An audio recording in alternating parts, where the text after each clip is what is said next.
Hey everyone, and thank you for joining me at Riri's Story Time. So today I would like to talk about Ashley Reeves. Has a different ending compared to a lot of the stories that I do tell. Ashley Reeves, she was born on the 1st of January in 1983 in Belleville, Illinois. It's about 4 hours from Chicago. In 2006, Ashley was 17. She was a junior in high school, and she had a lot of friends. She had a boyfriend. She had a lot of good things going for her. Ashley's parents, they loved her boyfriend, Jeremy. They thought he was just perfect for her. He was respectful. He was quite the gentleman. On April 27th, 2006, Ashley had explained to her parents that she was going to go to a job interview. And after the job interview, she was going to go play basketball. And that she would be home by her 10 p.m. curfew. Well, of course, she took a second pair of clothes that she can change into to play ball. She did ask Jeremy if she could use his car that day. He agreed. She went to her interview, and then by 10:30, her curfew came and it went. No sign of Ashley, and her family began to get very concerned and worried. She wasn't answering her phone. She wasn't responding to the text messages. So the family finally called the sheriff's department. And at first the police thought, this is a teenager. She could have lost track of time. Maybe she ran away. But they quickly learned that 8 hours later, they would find Jeremy's car abandoned at Latterman Park, which was also located in Belleville. Inside of the car, it had contained all of Ashley's clothes, the clothes that she wore while she played basketball.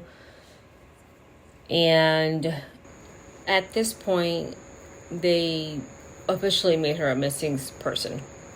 Made her case a missing person's case. Excuse me. Of course, they thought it was Jeremy at first because it was his car. He's the boyfriend. But after talking to him, for several hours, they were able to rule him out. What they found strange was Ashley was playing basketball at this park that was so far away from her home, unless she was meeting someone. And of course, that happened to be the case. So police went and checked her phone records, and they noticed that she received several calls from the same number. So when they checked the phone number, it belonged to Samson Shelton. Samson Shelton? So he happened to be her middle school teacher from the past, who happens to be now, at that point, a high school teacher. So after Ashley's mother caught wind of the multiple phone calls, she personally called him and wanted to know if he had seen Ashley. And of course, he said no. She attempted to ask him, why are you talking so much to my daughter? But Shelton hung up on her. But one good thing is that Ashley kept her circle updated on her love life. So her friends were well aware of what was going on. So the friends came and they told, the authorities that she was involved with an older man. So they called him in and asked him to come into the police department so they could just talk to him. Now, mind you, he's been manipulating and messing with this girl since she was in middle school. And when she got to high school, they rekindled whatever it is that they had going on. So, when they get to questioning him, he literally acts like they hardly talk, they hardly see each other, they hardly met to play basketball.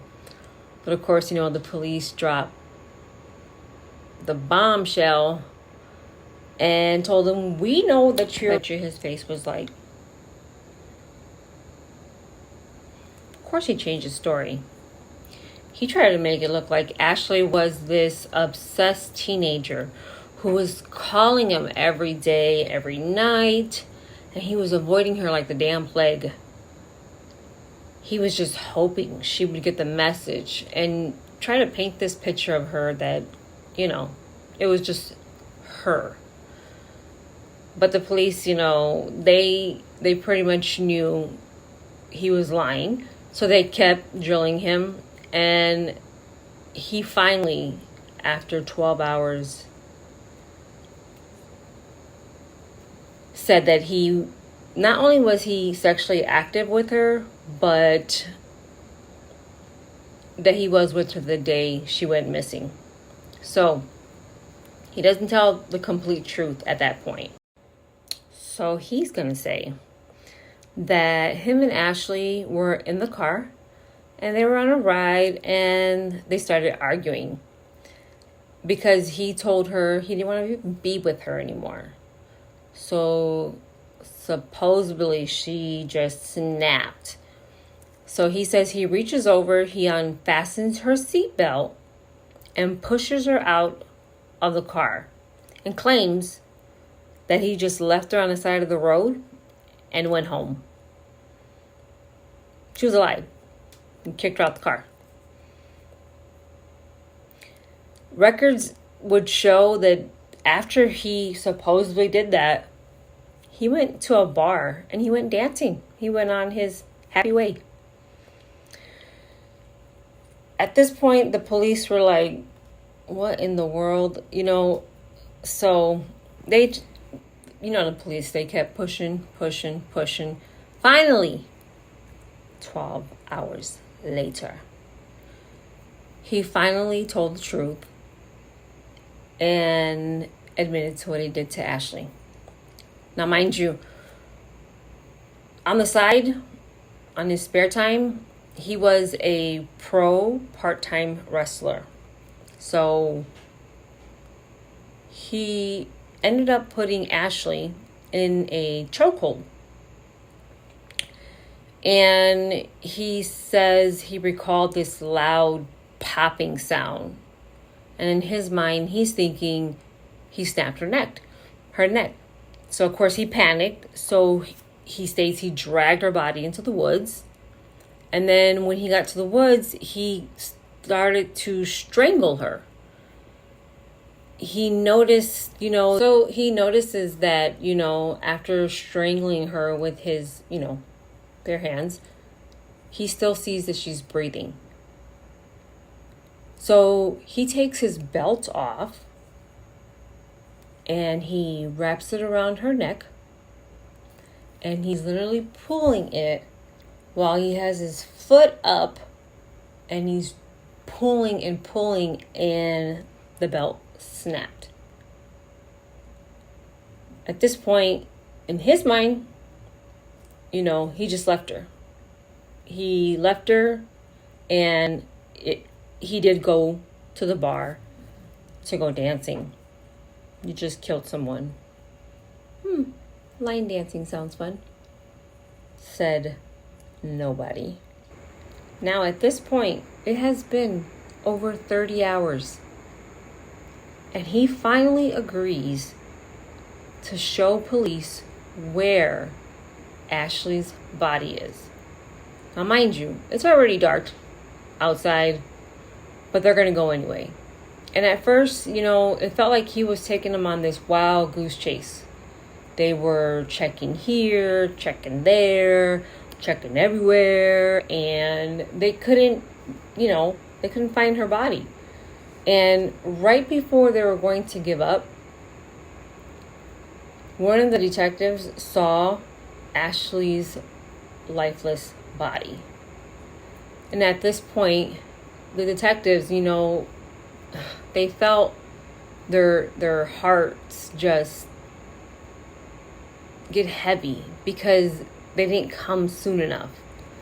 One of the detectives say that, when he got to her body, that, they're, shining the lights and everything, and he could see that her body had over 100 insect bites all over her body. She was getting ate up by bugs. And that it was a really, sad and hard thing to look at. As they started to assess her body, they noticed that her hand moved. And they noticed that her chest, had rised. This girl, you talk about tough. She survived that ordeal. She was still alive.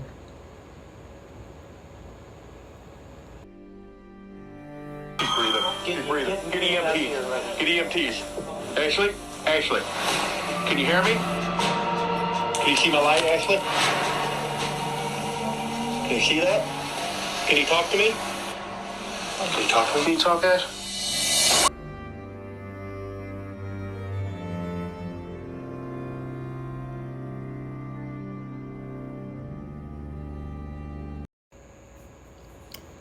So, Mr. Sampson, he ended up getting 20 years. Of course, he'll be eligible for parole 2024.